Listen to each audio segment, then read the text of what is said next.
live. I need to. Okay, and we are live. Hello, everyone. I don't know if you see me. Uh, if you don't know what it is, it's the Dark Crystal Games Q&A. We are, the independent studio from Russia, St. Petersburg. If you know us, if you don't, it's time to kinda get acquainted. We are making Encased RPG, and the game was out into the early access exactly 1 month ago. I think it was on September 26th, so it's the first month in the early access, and today we're having the Q&A. I'm Slava. I'm the creative director of Dark Crystal Games, and today our special guest is Scott Ham, the senior writer on Encased. He'll be Scott. Say hi. Let's check the sound. Hello, everyone. Yep. Okay. So it's quite late or early in St. Petersburg. So forgive me my haircut and everything. um, we have a bunch of questions we have prepared up front. So I will have my notes, I will read those aloud, and me and Scott will try to address those while I'll be playing. Also, we'll be checking questions on Twitch, on Facebook, and YouTube, and every platform we are streaming right now. Okay, so let me try to like let me let me read the first one we prepared. We gathered some questions up front. So the question, so the game is out for a month. It's in early access. We have uh, 4 hot fixes released. We basically fix some basic problems like technical issues. We fix some quest errors when players could not, complete their quest. They didn't get XP or some other troubles. But I mean, what's next? What's going on with Encased development? So the question is about content patches. What percentage of the story will each content patch contain, and how often they will be released?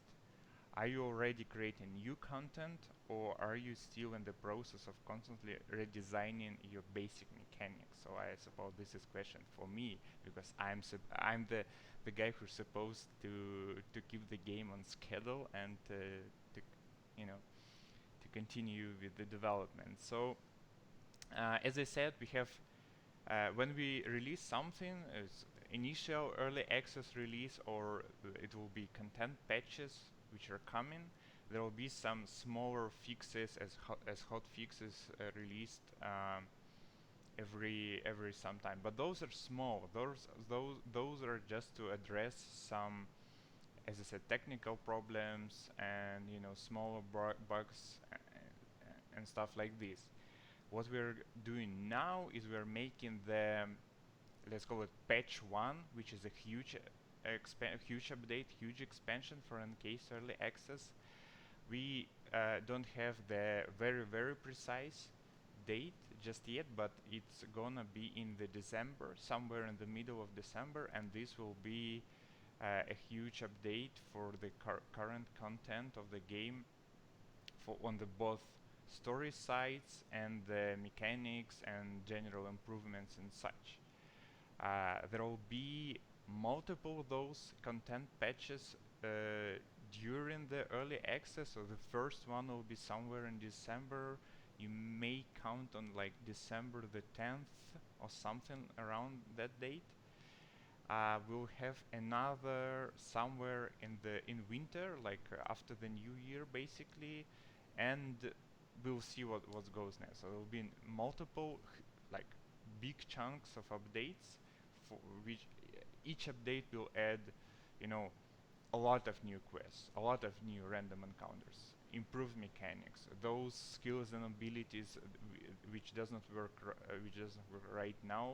Those will be finally implemented. There will be, more locations to explore on the global map. and stuff like this. So yes, basically the answer is, while we have released early access and we were making those, you know, the hot fixes, we were still creating the new content and kind of in the parallel. So one of those, the content patch 1 for early access, will be out somewhere in December. This is one of the goals. Scott, I'll probably have one kind of for you. It's for me too, but I want your opinion on this one. So the question is, right now there are some survival elements in the game. This hunger, fatigue, thirst. Will you add more elements like that? Will players have to calculate their actions while playing the game to avoid coming to the important location sick of hunger? So yes, we indeed have those, let's call them conditions, in the role-playing system. We have radiation, we have withering, we have hunger, we have thirst, you have to be encumbered. And those are kinda, those get some criticism basically. Some players doesn't like to micromanage their character in RPG. They say the hunger comes too fast. I need to have a lot of food with me. I need to constantly kind of manage those stats. So what do you like? How do you feel yourself about those mechanics in RPG? Do you need those? Okay, Scott, I think I can hear you. Sorry. Okay, now it's fine. Now it's fine. I like management mechanics. When you're traveling in the desert, when you're in the sandbox world, and you have to travel from one place to another, Mm-hmm.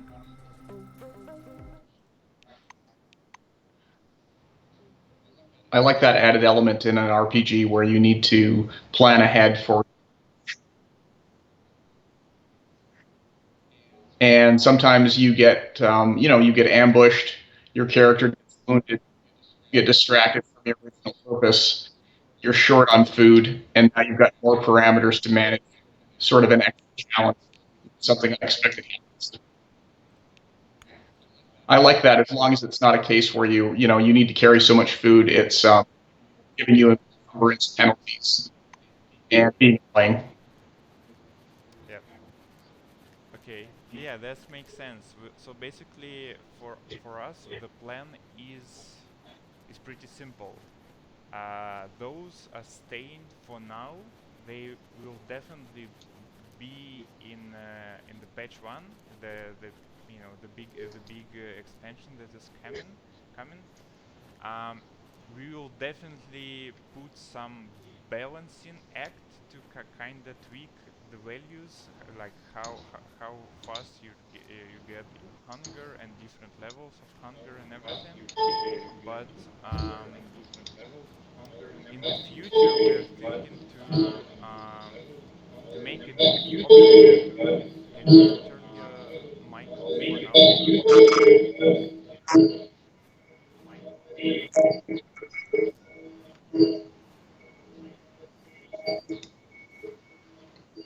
Scott, can you? Yes, I'm getting some speaker feedback here.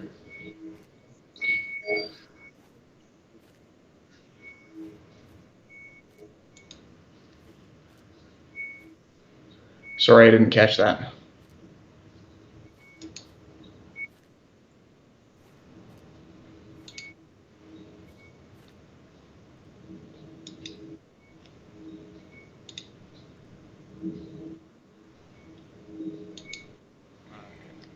Okay. Yep. So yeah, and the idea is that we will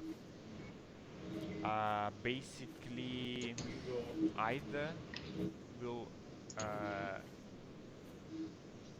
either your hunger, thirst, and everything will depend on the game difficulty, which you will be able to choose. So on easier, like let's say more of exploration difficulty, you won't need to manage those as precisely, while on high difficulty you will need to do, more, you know, to find to look for more food, for more meds, for more things to kind of improve your fatigue, or it will be the optional checkbox. It's like survival mode. Do you want like to play with survival mode, and then those mechanics will kick in, and you will be required to manage those. So that's the plan. Uh, it's not There is not enough time uh, to kind of implement it in the first patch. So we will balance the values. We will tweak which statuses you get from food and from the fatigue and everything. But in the further patches, in patch 2 and etc., we will kind of alter it, because pretty, pretty a lot of people were kind of complaining about it a little, at least a little bit. So I'm kind of fleeing from these guys because they're too powerful for me. Okay, so um, let's try some other question. Let's see. So there is another one thing which got some, again, not criticism maybe, but but there were questions about, people have opinions implicitly. So this is about dialogues, and this is if you say precisely about how player choices were written. So basically, if we compare in case with something like I don't know, maybe Fallout 1 and Fallout 2, we don't have those first person player choices. Instead, we're kinda go with role playing, tell him about something or ask him about something, and the player is supposed to come with his own idea how his avatar, how his character says this. So you made writing, correct me if I'm wrong, for Age of Decadence, and now you keep working with Iron Tower on it's the new world, right? The new RPG. It's Colony colony ship ship again. RPG. Okay, I forgot that. Right. So, and for Battle Brothers, and for I and now in Case. So, like, you probably have experience in various types of writing for yourself, and like some general opinion on such dialogue system. What do you think? Like, is there any advantage or huge disadvantage in such system, or whatever it could be?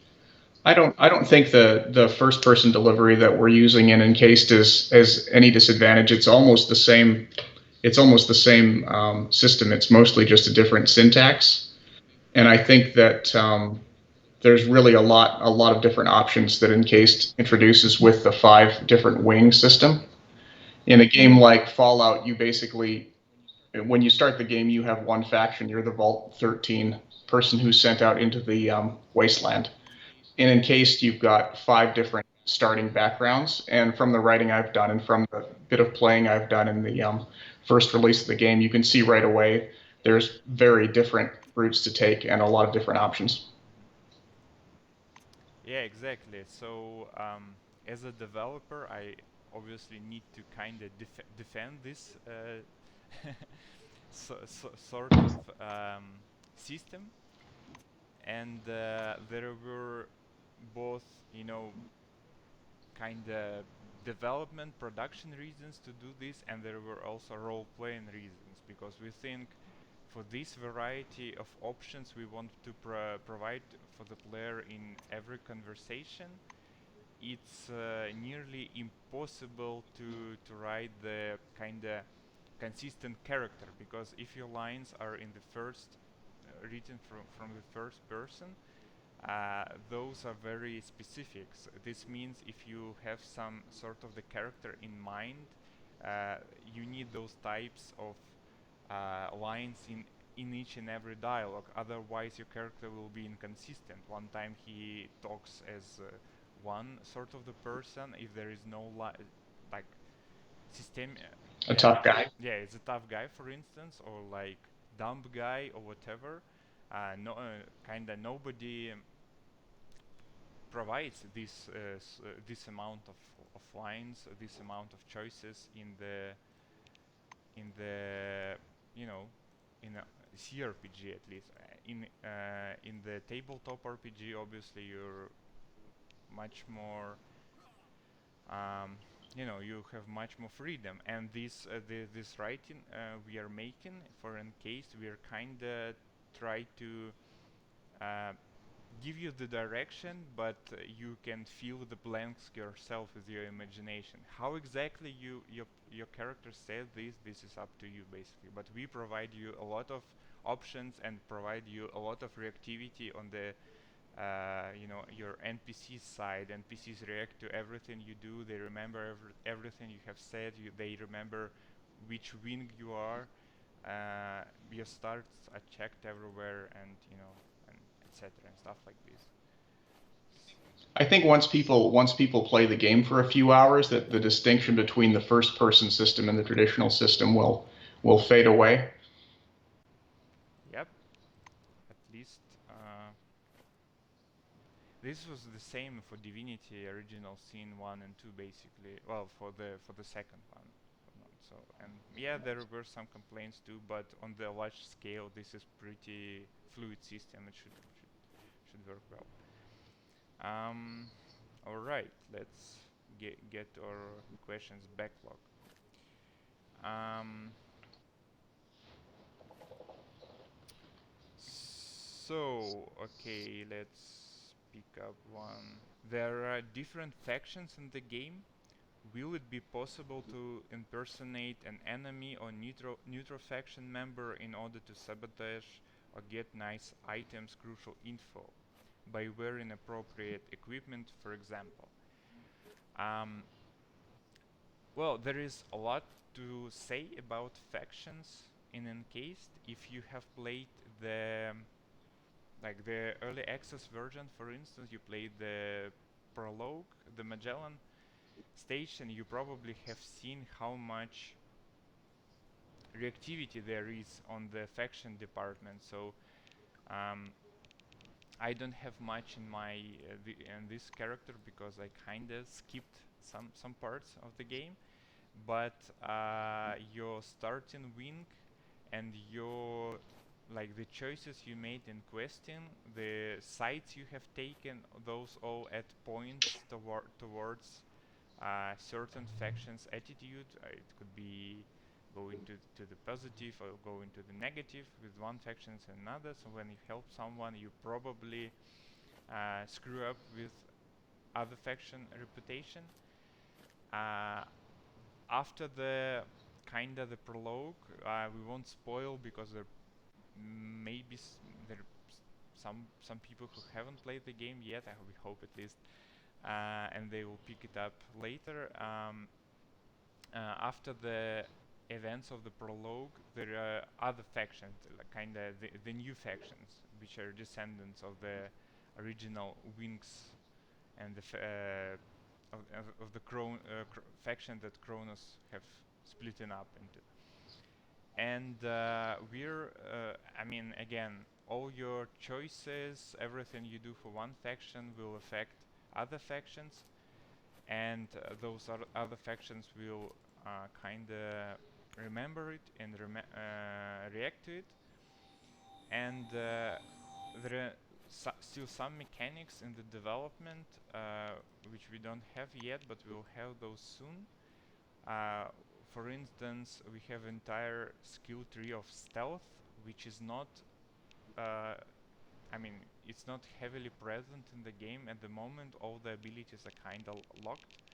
So, and one of the abilities in stealth will be the disguise, basically. So, if you if you invest heavily in stealth, and if you have spent the ability points to purchase these guys, and you have also you'll need some other skill trees developed enough, the speech skill tree particularly, you will be able to represent someone else in the dialogue, someone you're not, and often it could be the that you represent the member of the other faction.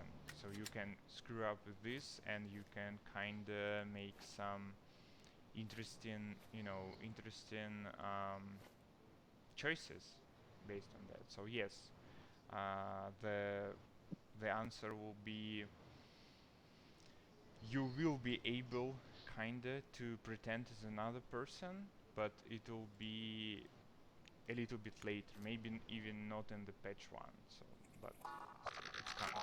It's coming. Um. Uh. Yeah. So this is for narrative, basically. This is maybe for you, Scott. So many players note a lack of motivation for people heading under the dome. So if you don't know what the dome is this anomaly zone where entire events of the game take place. This is the huge, well, actual dome which couldn't be penetrated except for this kind of traveling station, this spire, which is kind of which is the hub. Yeah, aperture Aperture at at the the top top of of the the dome. dome. And this is the one way. It's basically, if you descend into the dome, you can't go back, and no one knows why, because this is like one sort of anomaly activity of the dome. Many anomaly activities of the dome. This is one of the examples. So many players note lack of motivation for people hanging under the dome, especially considering that they know that you can't return from there. What do you think about this? I think, well, first, the area under the dome is the size of a small nation. And prior to modern times, it wasn't uncommon for someone to make the journey, for instance, from Europe to North America. And in the 16th and 17th century, that was often effectively a one-way trip. You not because you couldn't go back, but because you were starting a new life in a new land.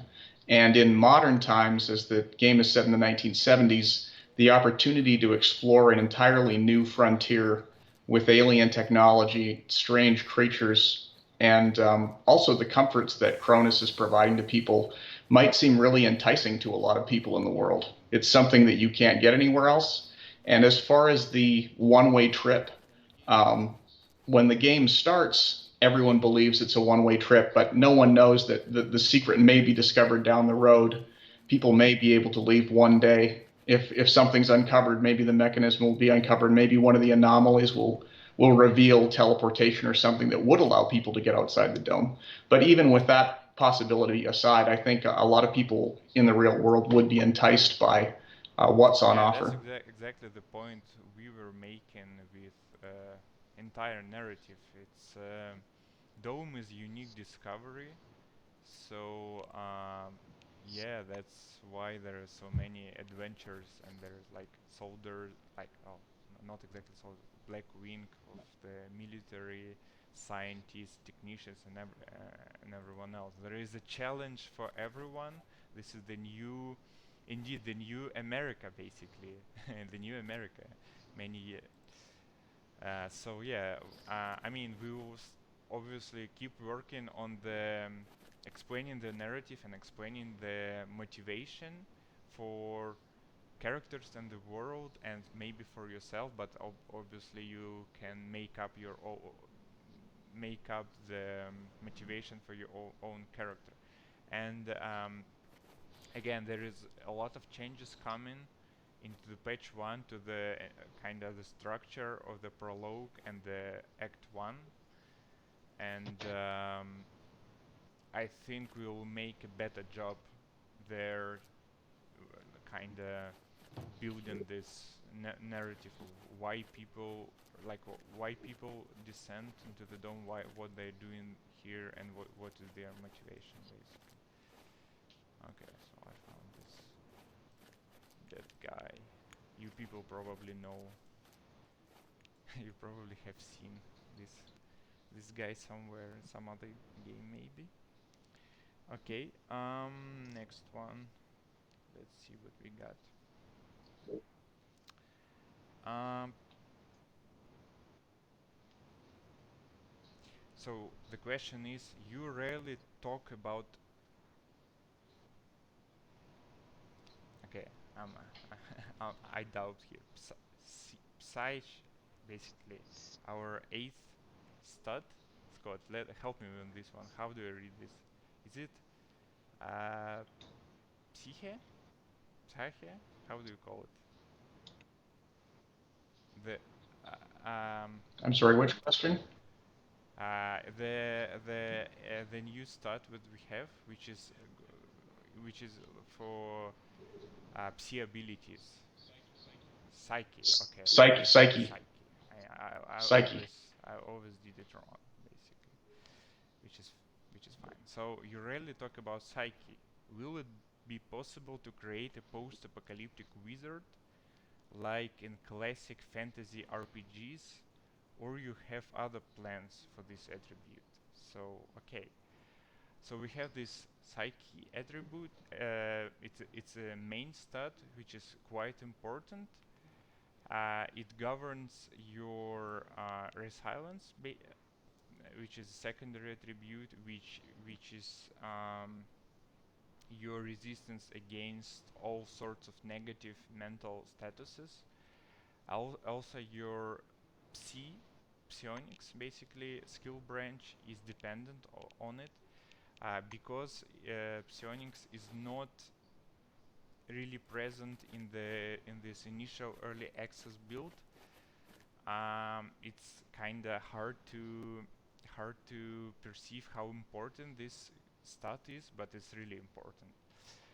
Um, we also have this maelstrom thing, which is again, it will be the narrative for it and the gameplay and mechanics for it will those will be expanded during the early access, make when we make content patches. So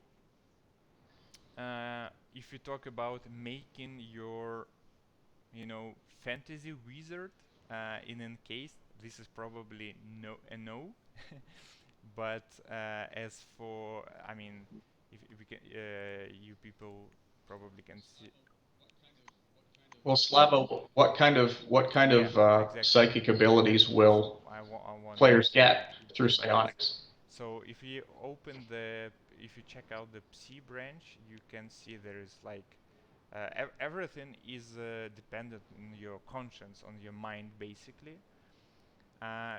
Like you have Psi shock, you have Psi confusion. This basically says that you make the enemy to attack his ally instead of attacking you. You have Psi control. In this case, you not only make like you can make enemy do anything you want. For instance, walk into the anomaly and destroy itself. For instance, you have the terror, basically turn enemy into the fear. You have something telepathy. Though this one will mostly be used in dialogues. For now, at least it's how it's planned, so you can read people's minds and kind of get useful information and get unique choices if you have this ability. We have stasis and psychokinesis, which is like, well, telekinesis in the. So it's not exactly the fantasy wizard, but it's pretty powerful. It's pretty interesting to have this sort of the skill tree in your um, this type of game, which is pretty grounded.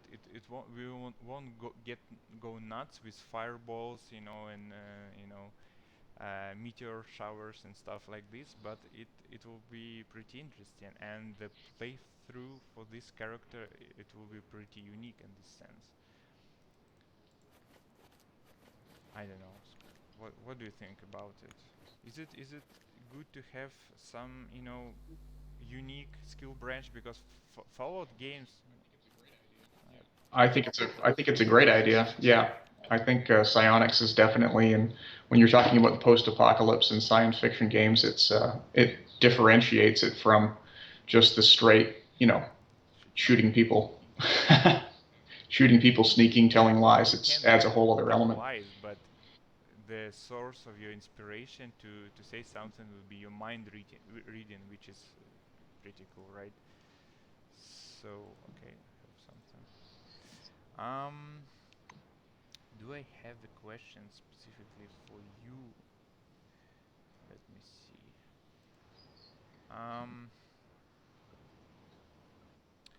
well, this is kind of again duplicates the question we had, but it again we can address it. Not only in the dialogues, but overall your feeling when you work on Encased.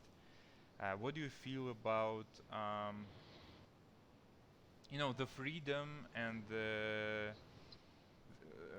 about how much freedom Encased provides for the player, how it could be compared for those older games. And when I say older, not this decade, this kind of modern renaissance of RPGs, but those even older like Fallout, Arcanum, and stuff like this. How do you feel about it? Because you work with a lot of text, and this is what players, you know, Encased has a lot of dialogue. That's my that's my comment on that.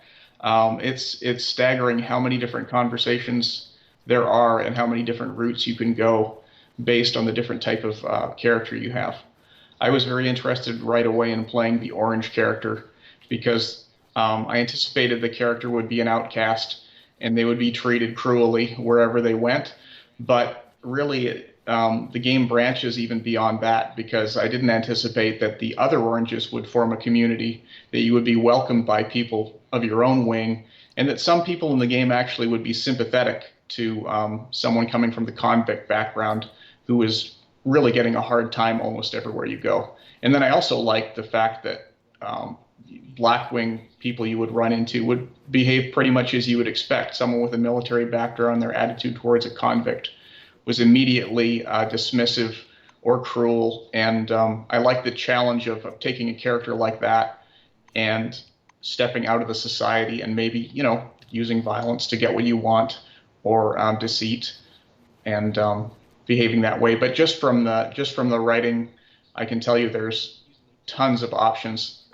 You could easily play this game five that's the times for idea. each of the different wings at least. That's the idea. And yeah, and we try to keep it very intense, very very tight, very kind of. So you have a lot of things. You have a lot of things in the Magellan, and this is kind of the framework, the benchmark for the entire game. And we'll have more and more stuff, and it's probably will gonna be way more and more complicated to keep the pace. But we're kind of this is the plan, at least the plan to keep it that way. Yep, exactly. So I don't know. Do we have questions in the chat? Chatty? Okay, no, it's fine. It's fine. We have a bunch of questions. Um. So this is more of about the gameplay basically. Um. Will it be possible to use anomalies yourself?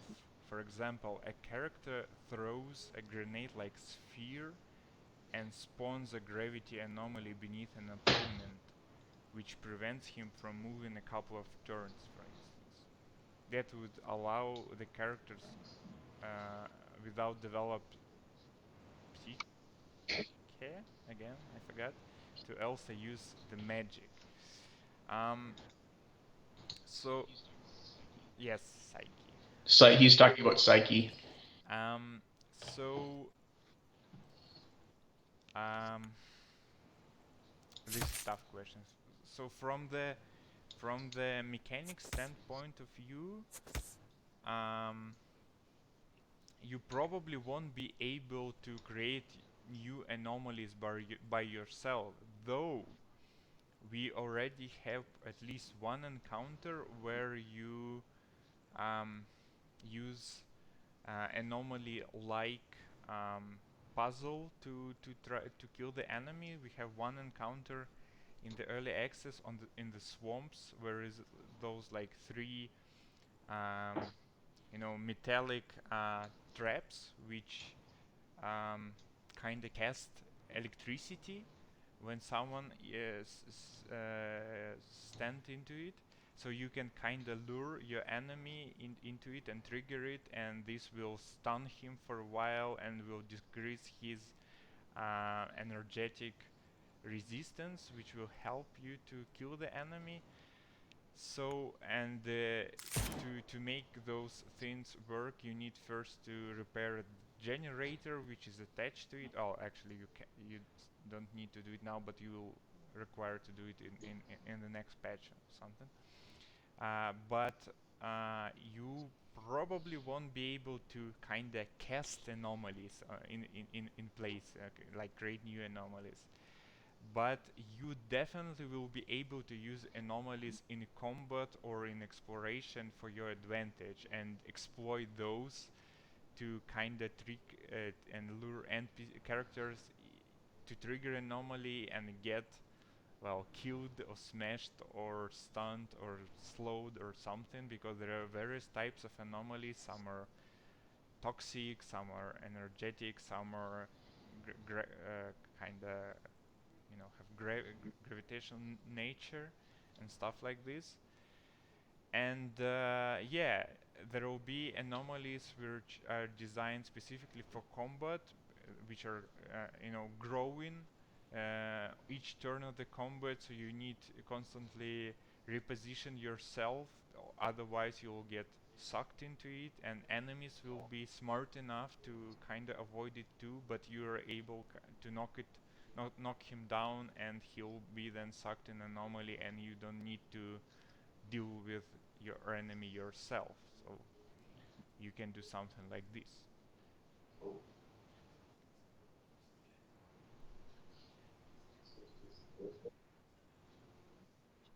Okay, so we have a question in the Twitch chat. If I'm not wrong, we can mod weapons. What kind of mods can we expect? Bigger ammo capacity, better aim, and how modding will work? So okay, so first first of all, you should. I mean, there is a lot of questions. We won't cover everything, but we have a lot of communities which we run. We run communities in Russian social network, which is VK, and we have a bunch of international communities. We have Discord server which is pretty active, and there is a lot of discussions, a lot of kind of proposals for the game, improvements, but sometimes there are bugs, but sometimes they're just great ideas. We have Facebook, so please jump in there too and ask questions which we could not address today, for instance. And we also have this. We had the Kickstarter around a year ago. Again, thank you all our Kickstarter bakers. You made Encased possible. And we have those bigger Kickstarter updates which contain bunch of information. So for instance, um, the last Kickstarter update was again about the plans we have for patch 1, and and stuff like this. And yes, in that update we have mentioned that we will have weapon mods, and we will have those exactly in the third content patch. Um, how those will work basically. Um, at the moment, we already have a bunch of weapons in the game. We have, well, we have various skill trees, which is like light weapons, heavy weapons, high-tech weapons. You have your hand-to-hand, skill branch. You have melee weapons, which is for everything as a knife or the hammer and stuff like this. And we have psionics, which is not developed well, it's developed but not available at the moment in the build. And for each skill branch, you also have multiple weapon examples. So, for instance, for our let's say light weapons, we have all sorts of things. We have shotguns, we have your assault rifles, we have handguns, we have SMG. Those all fit into the uh, light weapons. We have those machine guns. We have this MS-9, which is sort of the grenade launcher. Those are heavy weapons. Um, and right now you can't really do much with those weapons. You have your weapons. Your damage is kind of growing when you find better weapons. Your, let's say, ranged precision, your firing range increase, your clip size increase a little bit, but you can't really modify those. So what's gonna appear in the first content patch is the mod system where you have this kind of the weapon frame, the base of the weapon of um, particular model. Let's say we have this KA modern kind of Soviet assault rifle, and you will have this K modern frame of the MK1, which stands for Mark 1 model.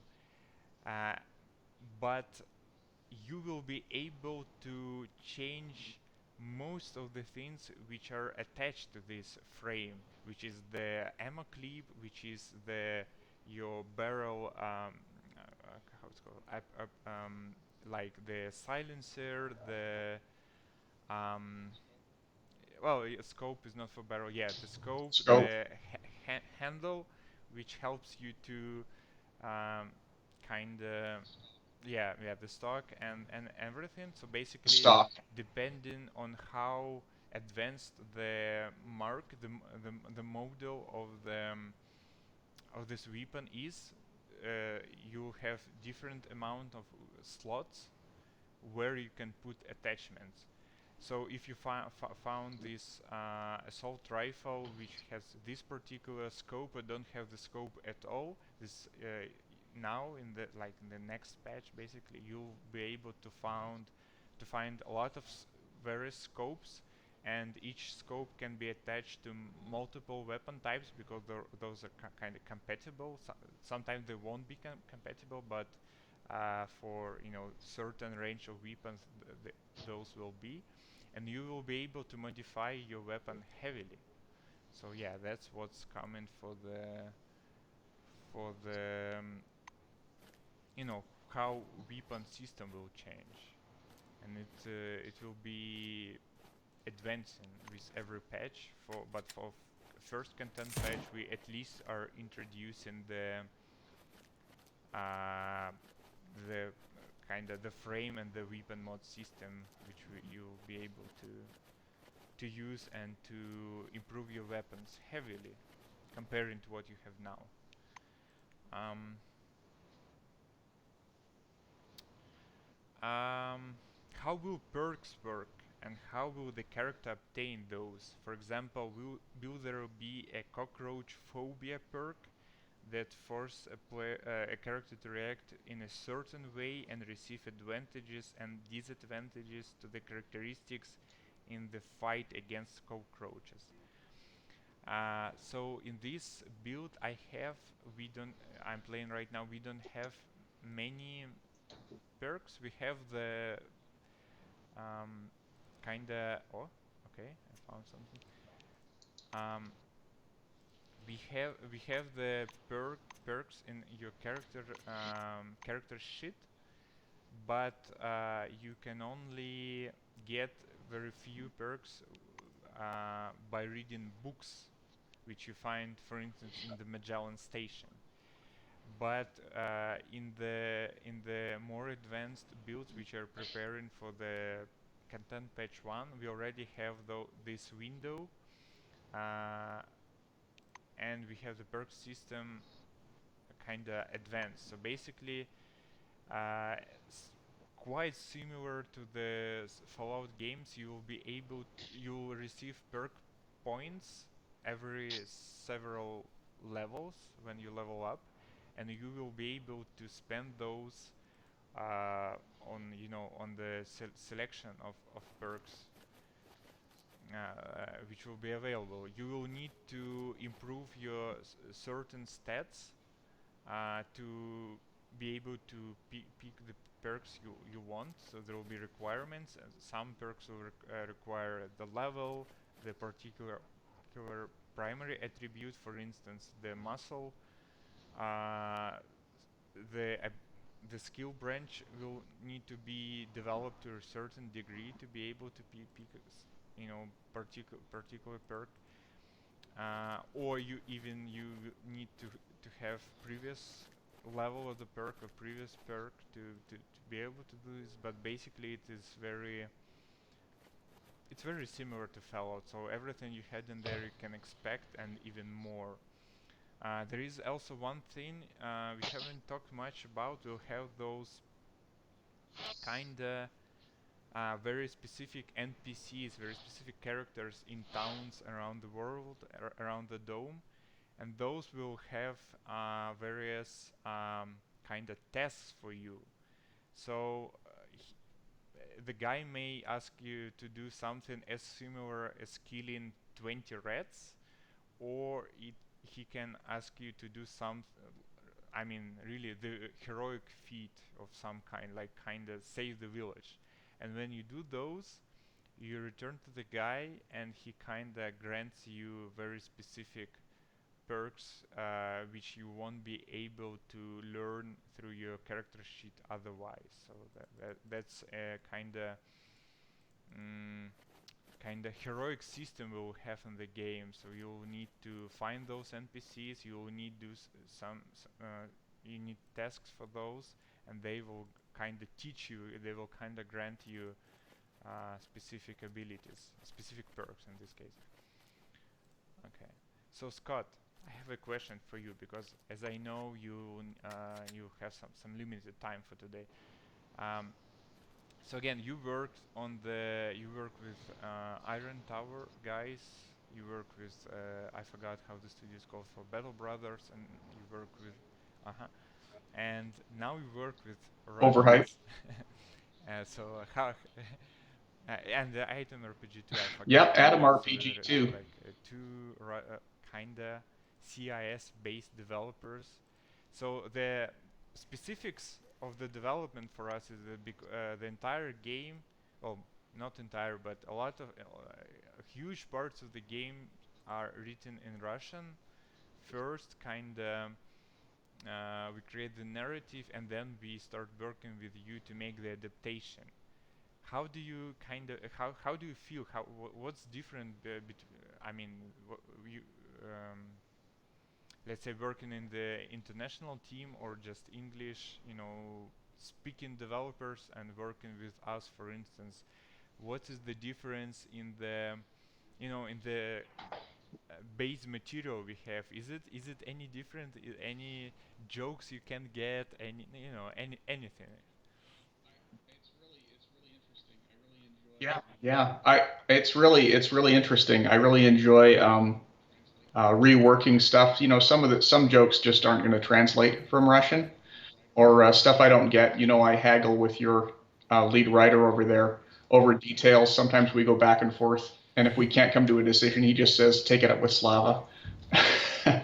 And I really get to put my own stamp on the writing when something doesn't come through from the Russian.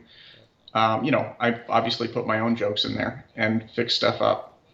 I really like the flavor. It's different from a Western authored RPG. It definitely has its own charms, and I think it's really going to be successful. I think the writing is really going to be successful on that merit, because it's going to show people some different stuff. It's not just going to be Yeah, that's uh, a Fallout clone. You definitely have your own ideas, and I think you're taking all the best parts of Fallout and sort of updating it, because Fallout was 20 years ago. So it's really been enjoyable working with your team and Atom RPG. That's good to hear. That's good to know because for the game like this, for the project like this is quite a challenge actually to kind of bring this entire narrative, entire story, and make it available for everyone basically. Because yeah, I mean, we always have some mad ideas, but we have strong background in this case because the well, it's not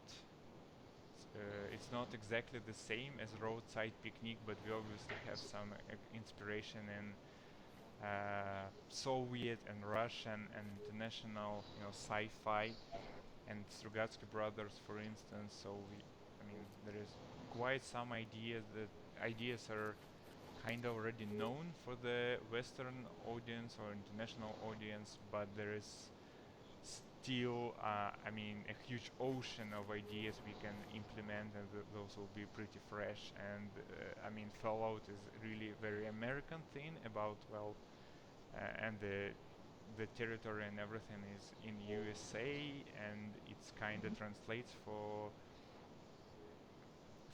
most of people, but it's very specific. While we're doing some sort of kind of, the Union Station, basically pick up people from every country, uh, kind of.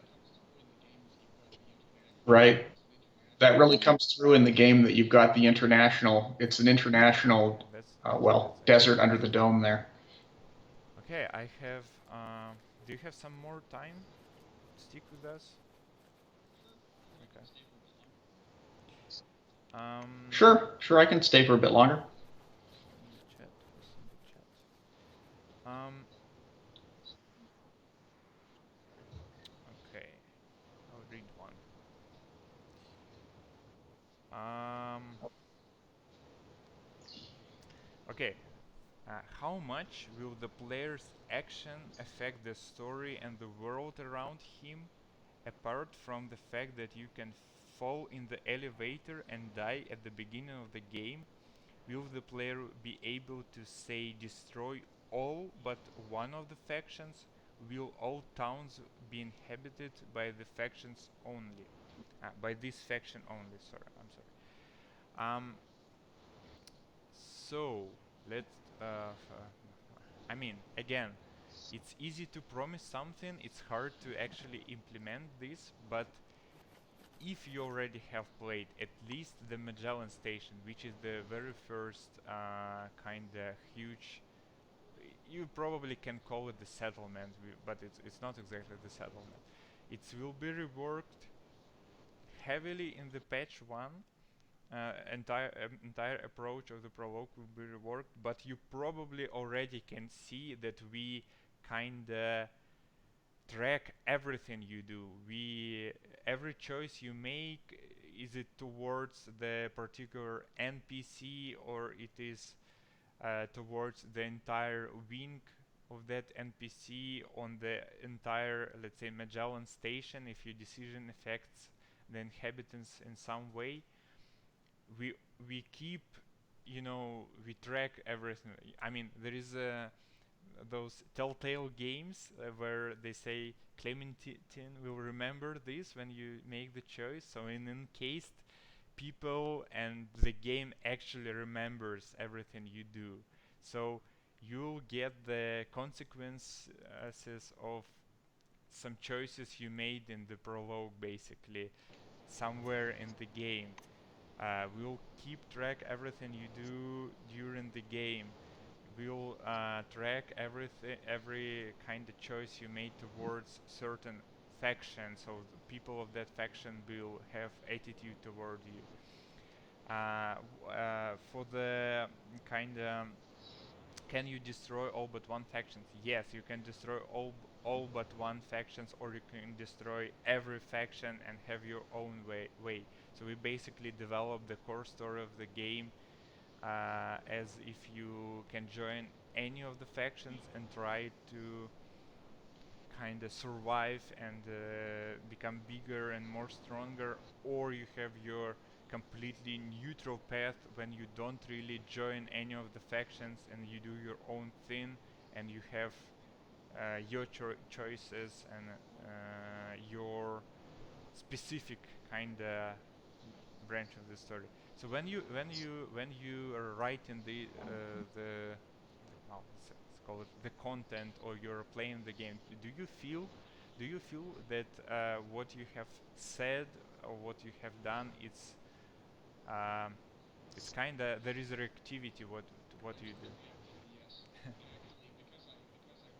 There's the reactivity, yes. I actually, because I look over literally every single line of dialogue that's in the game, I can see where the reactivity is all planned out. I have played several hours of the prologue, but beyond that, I can see where the game is going, and obviously, I don't want to give any spoilers, but you can definitely see that when you, for instance, if you double cross the oranges in Magellan Station, they're going to cut you off, and you're not going to get anything from them. And I think also, isn't it planned that um, after the catastrophe or after the incident, when you come back to the world and it's 2 or 5 years later, that some people will have survived from the prologue, people you already know.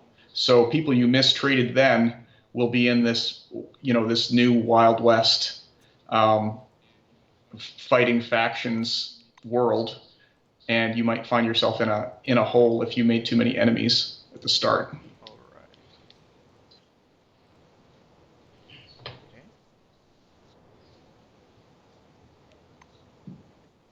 Um, so will it be possible to complete the game without making a single shot, or vice versa by killing all NPCs?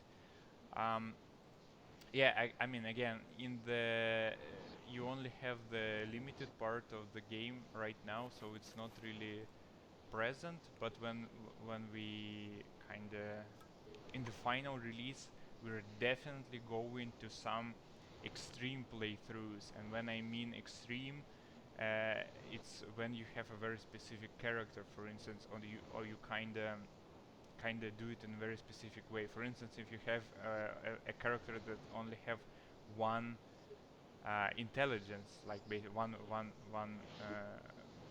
attribute spent in brains, or the player that only have one perception, which is he's really not very, yeah, very blind, or one muscle, or you're a Blind. character that want to kill everyone on his way, or you're a character that doesn't want to kill anyone at all. Um, we're gonna to implement each and every of those. For the killing everyone, this is easy answer, yes.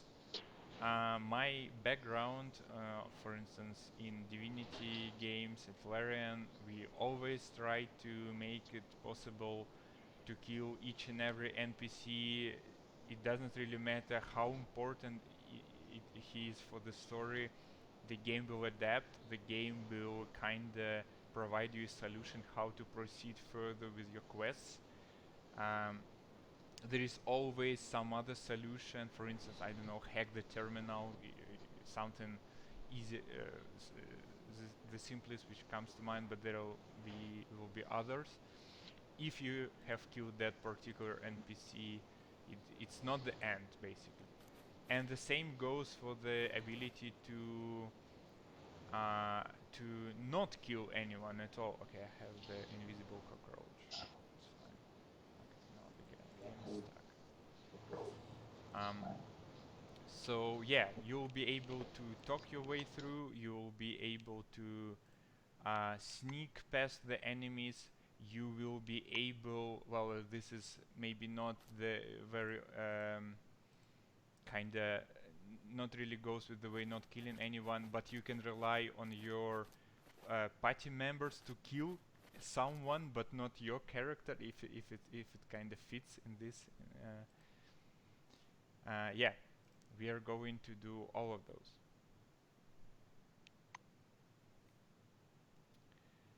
Um,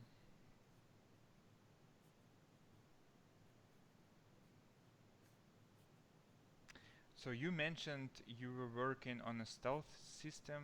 How will it work, and will it be possible to kill your opponent unnoticed? So yeah, again, as with the psionics branch, stealth is kinda locked up, but it's being developed. I can't confirm right now that it will be in the patch 1, but it will be definitely somewhere during the course of early access. Um, and when we will add stealth, and it will work similar to let's say Divinity games or Pillars of Eternity games, when you have NPCs have this area of sight and you need kinda avoid it, and when you are caught in this vision cone or like it's circle, it will depend on the how good your stealth developed.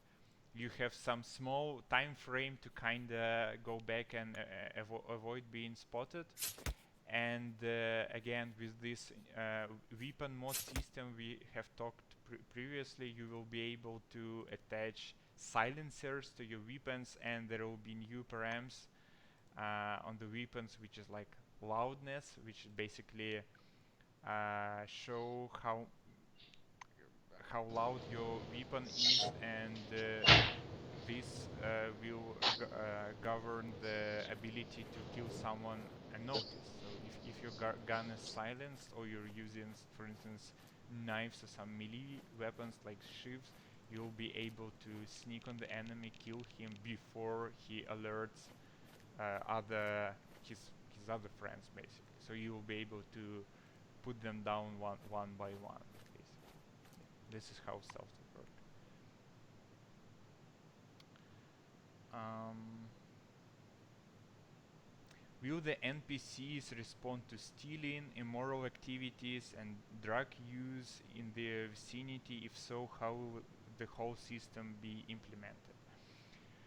Well, the entire system is called the crime system. Um, it will be a very systemic thing. We have one or two examples uh, in prologue, in the kinda in the Magellan, when you pick up the doors, lock pick the doors you're not supposed to touch. You can be caught by a guard and sent to the prison cell, but then it will be reworked to be completely um, completely systemic. So basically there will be item ownership. People will own some rooms and territory and items and doors, and the people won't be happy when you uh, touch their things. They will react differently depending on who they are. So if it's some sort of civilian, he will prefer to shout for guards instead of trying to beat you yourself. But if it's some sort of you know uh, a thug or a guard or something, uh, he will try to beat you himself. There will be different sort of crimes, and so there will be different consequences of how people react on it. It will be all very systemic. You will be able to see how well the area is guarded, and you'll be able to figure out what reaction may be on this. So yeah, this is coming probably in patch 2, but we will already have some pieces of it in patch 1. We'll probably make a bigger post about it. We had one during the Kickstarter, because we already, for a long time, we have an idea of how we exactly want to implement that. We have some things that are already developed, but it's not really integrated into the game. But it will be, added constantly during the early access. Um,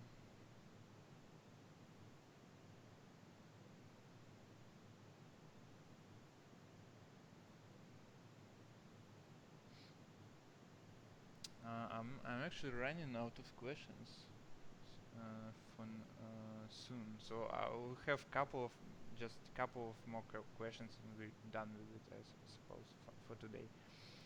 Um, So will there be a lot of secrets in the game? I like to beat the games for 100%, and secrets help me to keep my interested in the game for a long time. So again, as you may expect for the you know old school RPG, basically, yes, there will be a lot of secrets.